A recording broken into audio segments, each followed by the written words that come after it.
दोस्तों नमस्कार, आपका अपना YouTube channel Hindi world Dinesh में आपका स्वागत है। आज हम रीजनिंग लेकर के आ गए हैं, जो कि टॉप 5 क्वेश्चंस है, जो कि हर एक कंपटीशन एग्जाम में पूछ ही लिया जाता है। तो चलिए एक एक करके हम सॉल्व करेंगे। ये बहुत ही इम्पोर्टेंट क्वेश्चन है, जो कि थंबनेल में मैंने दिया हुआ था कि 1000 क्वेश्चन में से मैंने इसको छांट करके लाया हूँ, ठीक है ना, जो कि बहुत ही ज़्यादा इम्पोर्टेंट है आप लोग के लिए। तो आप लोग लास्ट तक हमारी इस वीडियो पर बनी रहे। तो चलिए देखते हैं एक नंबर में क्या है। बोल रहा है कि एक चींटी 3 मीटर चलती है और फिर 4 मीटर ऊंचे एक वृक्ष पर चढ़ती है, अपने मूल स्थान से वह कितनी दूरी पर है। दोस्तों बहुत स्टूडेंट ऐसा करता है कि इसको ऐसे गलती कर लेता है। इसको क्या करता है, यहाँ पर लिखा हुआ है कि एक चींटी 3 मीटर चलती है, यानी कि मान के चलिए ये पॉइंट है, ये कोई पॉइंट है, यहाँ पर एक चींटी है, ठीक है ना। यहाँ पर क्या है, एक चींटी है जो कि चलती है और बोल रहा है और फिर 4 मीटर ऊंचे एक वृक्ष पर चढ़ती है। तो क्या करता है, 3 मीटर और 4 मीटर को जोड़ देता है, तो कितना हो जाता है 7 मीटर। लेकिन आप सोचिए जरा, एसएससी रेलवे इतना हार्ड आपको एग्जाम में ये जोड़ वाला क्वेश्चन पूछेगा, पागल है क्या एग्जामिनर। तो ये ऐसे नहीं बनेगा। देखिए ये कैसे बनेगा दोस्तों। यहाँ पर बोल रहा है कि एक चींटी 3 मीटर चलती है, तो यहाँ से एक दूरी लिए है 3 मीटर, ये धरती पर चला है, ठीक है ना। ये धरती पर 3 मीटर एक चींटी ने चला है। उसके बाद क्या बोल रहा है, यहाँ पर देखिए, और फिर 4 मीटर ऊंचे एक वृक्ष पर चढ़ती है, यानी कि यहाँ पर एक वृक्ष है, ठीक है ना। ये 4 मीटर है वृक्ष, 4 मीटर है ये ऊंचे वृक्ष पर, यानी कि धरती पर से 3 मीटर चलकर और वह 4 मीटर ऊंचे एक वृक्ष पर चढ़ जाती है। क्वेश्चन ये बोल रहा है, ठीक है ना। और अपने मूल स्थान से वह कितनी दूरी पर है। अब ये बोल रहा है कि मूल स्थान, यानी कि पहले जो चींटी यहाँ से चली थी, ये हो गया इसका मूल स्थान हो गया, ठीक है ना। तो अब ये जो है ना, ये मांग रहा है यहाँ से यहाँ तक का दूरी दोस्तों, यहाँ से यहाँ तक का दूरी, ठीक है ना। ये मूल स्थान से वृक्ष पर जो 4 मीटर चली है उसका दूरी मांग रहा है। तो यहाँ आप लोग जानते हैं, हम इससे पहले थ्योरी में पढ़ा चुके हैं, कर्ण स्क्वायर बराबर लंब स्क्वायर और जो आधार स्क्वायर। ये एक त्रिभुज बन गया है ABC, समकोण त्रिभुज, ठीक है ना। ये यहाँ पर जो मोड़ा है, यहाँ पर 90 डिग्री का कोण बना है, ठीक है। आप लोग को पता है, मैंने पूरा थ्योरी को पढ़ाया हुआ है, ठीक है ना। और यहाँ पर देखिए कर्ण स्क्वायर बराबर सूत्र क्या हो जाता है, लंब स्क्वायर प्लस आधार स्क्वायर, मैंने पढ़ा चुका है, ठीक है ना। तो कर्ण, यहाँ पर हमको कर्ण निकालना है AB, तो AB बराबर ले लीजिए, AB बराबर लंब कितना है 4 का स्क्वायर प्लस 3 का स्क्वायर, ठीक है ना दोस्तों। तो कितना हो गया 16 प्लस 9, ठीक है ना।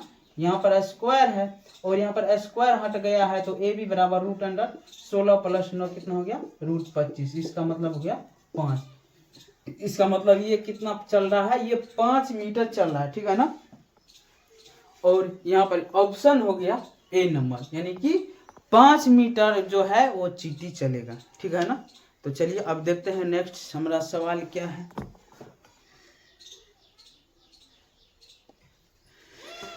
धीरे धीरे से मेरे जिंदगी में आना। तो चलिए अब देखते हैं, क्वेश्चन नंबर 2 है, यहाँ पर 2 होगा, ठीक है ना। क्वेश्चन नंबर 2 है दोस्तों कि नीचे दी गई श्रृंखला में प्रश्न चिन्ह के स्थान पर कौन सी संख्या आएगी, ठीक है ना। बहुत ही इंपॉर्टेंट, बहुत ही ज्यादा इंपॉर्टेंट, ठीक है ना। तो चलिए अब देखते हैं यहाँ पर इस रीजनिंग को जरा सा, ठीक है ना। तो यहाँ पर दिया हुआ है श्रृंखला में प्रश्न चिन्ह के स्थान पर कौन सी संख्या आएगी, यानी कि प्रश्न चिन्ह जो है इसके स्थान पर कौन सा चिन्ह आएगा, ठीक है ना। वैसे वैसे मत करो बेटा, चलो इधर चलो, अभी पढ़ा रहे हैं, ठीक है ना।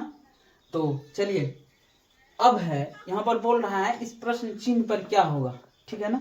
तो क्या होगा यहाँ पर, तो यहाँ पर देखिए दोस्तों, यहाँ पर सबसे हम पहले देखते हैं, यहाँ पर सबसे पहले देखिए तो अंतर क्या सब आ रहा है। अगर 3 और 5 में अंतर देखें तो 2 का आ रहा है, फिर यहाँ नहीं कुछ नहीं मिल रहा है।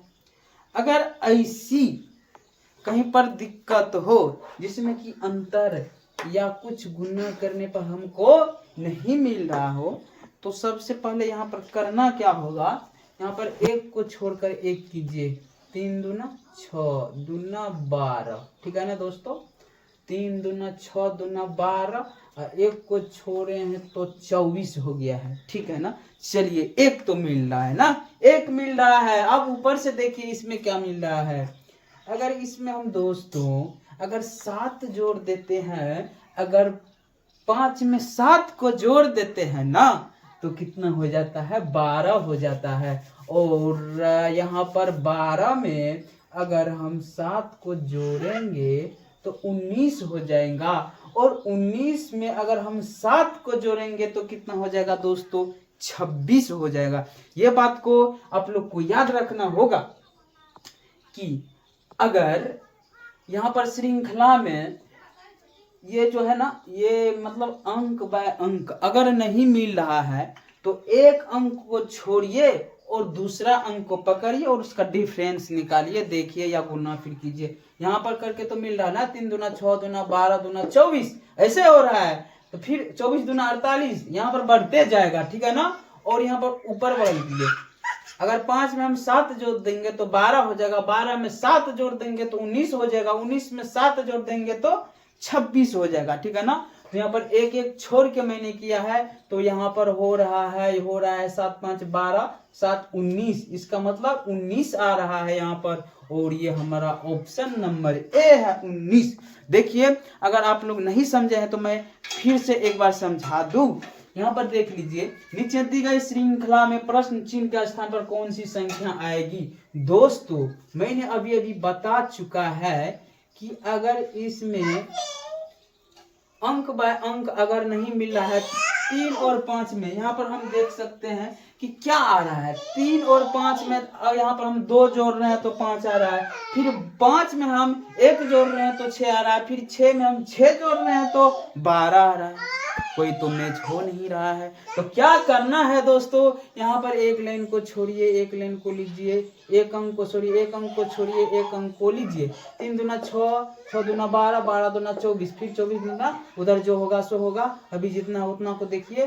फिर अगर 5 में हम 7 जोड़ देते हैं तो 12 हो जाता है, फिर इसमें 7 जोड़ देते हैं 19 हो जाता है, फिर इसमें 7 जोड़ देते हैं तो 26 हो जाता है। इसका मतलब है ये हमारा इसमें 12 में 7 जुटेगा तो कितना आंसर हो जाएगा, हमारा आंसर नंबर हो जाएगा 19 और ये ऑप्शन नंबर ए हो जाएगा, ठीक है ना दोस्तों। अब देखते हैं हमारा नेक्स्ट सवाल क्या है। दोस्तों हमारा इसमें नेक्स्ट सवाल है कि नीचे दी गई प्रश्न का सही वेन आरेख बताएं, ठीक है ना। और यहाँ पर दिया हुआ है घोड़ा बंदर बाघ। वेन आरेख, वेन डायग्राम अगर बोल दे तो वहां पर देखना है दोस्तों कि यहाँ पर बोल क्या क्या रहा है। बोल रहा है ये वेन डायग्राम में बोल रहा है कि घोड़ा बंदर और बाघ, ठीक है ना, घोड़ा बंदर और बाघ।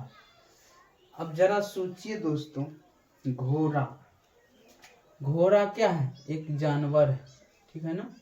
बंदर क्या है, बंदर भी एक जानवर है। और बाघ क्या है, बाघ एक जानवर है। तीनों तो जानवर है दोस्तों, ठीक है।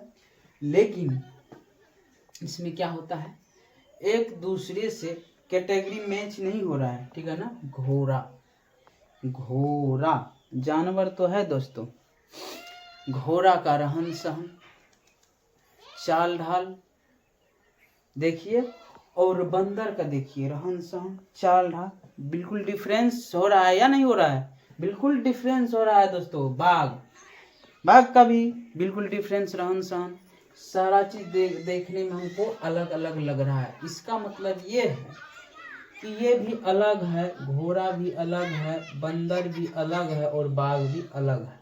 तो इसका अलग अलग डायग्राम हो जाएगा वेन आरेख, ठीक है ना। अगर मान के चलिए यहाँ पर, अगर मान के चलिए यहाँ पर रहता गाय, रहता भैंस, रहता तो वो एक ही डायग्राम में बनता, ठीक है ना। ऐसे है डायग्राम। अगर मान के चलिए भैंस रहता तो भैंस इसमें रहता, गाय रहता तो गाय इसमें रहता, और घोड़ा रहता तो, क्योंकि दोस्तों तीनों तो खाने वाला क्या है, शाकाहारी है।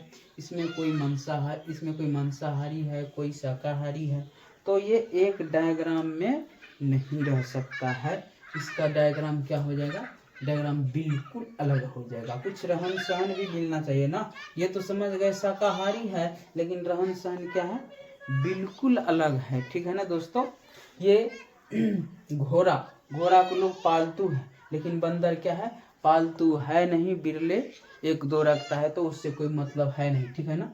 तो यहाँ पर ये ऑप्शन नंबर बी हो जाएगा आंसर। सही आंसर क्या हो जाएगा, ऑप्शन नंबर बी। ठीक है ना दोस्तों। उम्मीद करते हैं कि आप बहुत बढ़िया से समझ रहे होंगे। अब देखते हैं हमारा नेक्स्ट। देखिए दोस्तों, अब नेक्स्ट हमारा सवाल है कि नीचे दी गई श्रृंखला में अगला संख्या क्या होगी। और यहाँ पर ऑप्शन दिया हुआ है इतना, इतना, इतना, इतना और व्हाट। दोस्तों, जब ऐसा सवाल आता है तो ज़्यादातर एग्जामिनर का होता क्या है कि माइंड खराब हो जाता है। ठीक है ना। इसमें माइंड को खराब नहीं करना है। ये बहुत ही इजी है, बहुत ही हल्का है, और थोड़ा सा आप दिमाग लगाएंगे, थोड़ा सा, बहुत थोड़ा सा दिमाग लगाएंगे तो ये आपको सॉल्व होने वाला है। ठीक है ना। तो थोड़ा सा दिमाग लगाएंगे, बहुत इजी है दोस्तों। यहाँ पर बोल रहा है कि नीचे दी गई श्रृंखला में अगला संख्या क्या होगा। ठीक है ना। ऑप्शन दिया हुआ है 5, 8, 9, 6, 5, 4, 2, 3, 7, 8, 9, 6, 5, 4, 2, 3, 7, 8, 9, 6, 5, 4, 2, 3, 9, 6, 5, 4, 2, 3 और व्हाट के जगह पर बोल रहा है कि यहाँ पर क्या होगा। ठीक है ना। तो यहाँ पर देखिए सबसे पहले देखिए यहाँ पर क्या क्या है। 5, 8, 9, 6, 5, 4, 2, 3, 7 और यहाँ पर 8, 9, 6, 5, 4, 2, 3, 7। यहाँ से यहाँ तक तो सेम है, यानी कि 8 तक 6 सेम है। 8, 9, 6, 5, 8, 9, 6, 5, 4, 2, 3, 7, यानी कि 5 को छांट दिया गया है।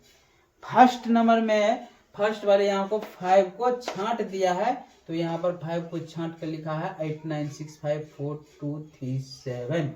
ठीक है ना। यहाँ पर 5 को छांट दिया है तो यहाँ पर इतना आया है 8, 9, 6, 5, 4, 2, 3, 7। और यहाँ पर देखिए दोस्तों, यहाँ पर 8, 9, 6, 5, 4, 2, 4, 2, 3 और यहाँ पर 7 को छांट दिया है तो यहाँ पर इतना है 8, 9, 6, 5, 4, 2, 3। यानी कि यहाँ पर फर्स्ट में फर्स्ट वाला अंक को छांट दिया है और सेकंड में फर्स्ट वाला अंक को छांट दिया है तो सेकंड वाला हुआ है, और सेकंड में लास्ट वाला अंक को छांट दिया है तो ये थर्ड वाला हो गया है। ठीक है ना दोस्तों, ये थर्ड वाला हो गया है। और थर्ड वाला में ये फर्स्ट अंक को 8 को छांट दिया है तो 9, 6, 5, 4, 2, 3, यानी कि ये फोर्थ वाला हो गया है। ठीक है ना। यानी कि पहला अंक को छांट दिया तो दूसरा वाला हो गया, दूसरा में लास्ट वाला अंक को छांट दिया तो तीसरा हो गया, तीसरा में पहला अंक को छांट दिया तो यहाँ पर चौथा वाला हो गया है। और हम यहाँ पर चौथा में अब यहाँ पहला और लास्ट में हम यहाँ पर छांट देंगे, यहाँ पर आएगा 9, 6, 5, 4, 2। देखिए कहाँ है, option number D answer direct हो जाएगा। ठीक है ना दोस्तों। बस थोड़ा सा माइंड का यूज करना है और कुछ नहीं है। यहाँ पर देखिए फर्स्ट वाले को छांट दिया है तो फर्स्ट वाला अंक को छांट दिया है फर्स्ट टर्म में तो सेकेंड टर्म आ गया है, सेकेंड टर्म में लास्ट वाला अंक को छांट दिया है तो थर्ड टर्म आ गया है, और थर्ड टर्म में फर्स्ट वाला अंक को छांट दिया है तो फोर्थ टर्म में आ गया है। और फोर्थ टर्म में हम क्या किए हैं कि फर्स्ट तो लास्ट वाला को छांट दिए हैं तो ये डी में आ गया है। दोस्तों उम्मीद करते हैं कि आप बहुत बढ़िया से समझ रहे हैं। अब देखते हैं हमारा नेक्स्ट सवाल क्या है। देखिए दोस्तों, अब हमारा नेक्स्ट सवाल है, यदि 30 जनवरी 2013 गुरुवार रहा हो तो 2 मार्च 2013 कौन सा दिन था। ठीक है ना। ऑप्शन दिया हुआ है। तो इस तरह का अगर सवाल रहे तो पहले देखना है यहाँ पर क्या बोल रहा है कि 30 जनवरी 2013 रहा हो तो यानी कि 2013 में 2 मार्च को हमको पूछ रहा है कौन सा दिन था। तो दोस्तों आप लोग को भली भांति पता है कि जनवरी माह में 31 दिन का क्या होता है, मतलब 31 दिन में महीना लगता है। ठीक है ना। तो यहाँ पर 31 दिन में 30 जनवरी बोल रहा है तो 30 जनवरी चला गया तो एक दिन बच गया है, एक दिन, ठीक है ना। यानी कि 30 जनवरी 2013 गुरुवार रहा हो तो 2 मार्च 2013, 2 मार्च हो 2013, यानी कि फरवरी। अब बीच में आ गया है जनवरी के बाद फरवरी है। अब देखेंगे कि हम फरवरी है, ये लीप ईयर है कि क्या है। आपको पता है कि जिस ईयर में अगर 4 से भाग लग जाता है तो वो हो जाता है लीप ईयर, और जिस ईयर में 4 से भाग नहीं लगता है वो लीप ईयर नहीं होता है। तो 13 में 4 से भाग नहीं लगेगा, इसका मतलब लीप ईयर नहीं है। लीप ईयर मीन्स बोले तो फरवरी में वो 29 दिन का होगा, और लीप ईयर नहीं बोले तो 28, ठीक है ना। तो जैसे कि यहाँ पर 2012 में ये फरवरी जो हुआ होगा ना दोस्तों, फरवरी जो हुआ होगा वो हुआ होगा 29 दिन का, क्योंकि 12 में 4 से भाग लग जाता है। और यहाँ पर 2013 में 4 से भाग नहीं लगेगा, इसलिए 28 दिन का होगा। तो 1/28 यानी कि फरवरी 28 हो गया। और 2 मार्च बोल रहा है, 2 मार्च, तो फरवरी के बाद मार्च, इसमें 2 और जोड़ दीजिए तो 28 1 29, 29 और 2 31 दिन हो गया। अब 31 में हम 7 से भाग देंगे, क्योंकि यहाँ पर हमको ऑप्शन में यहाँ पर साप्ताहिक नाम पूछ रहा है, मंगलवार या बुधवार या गुरुवार या शनिवार, तो इसलिए हमको 7 से भाग देना पड़ेगा, क्योंकि हर एक सप्ताह में शनिवार, रविवार, सोमवार, मंगलवार का रिपीटेशन होता है, ठीक है ना। इसलिए 7 चौका 28, ठीक है ना। 28 29 30 31 3। अब यहाँ पर कितना हमारा शेष बचा है, हमारा शेष बचा है 3 दिन, ठीक है ना। तो यहाँ पर जो बोल रहा है गुरुवार में हम 3 दिन को आगे जोड़ देंगे। अरे गुरुवार तो शुक्रवार, शनिवार, रविवार, हमारा आंसर हो गया डी नंबर, ठीक है ना।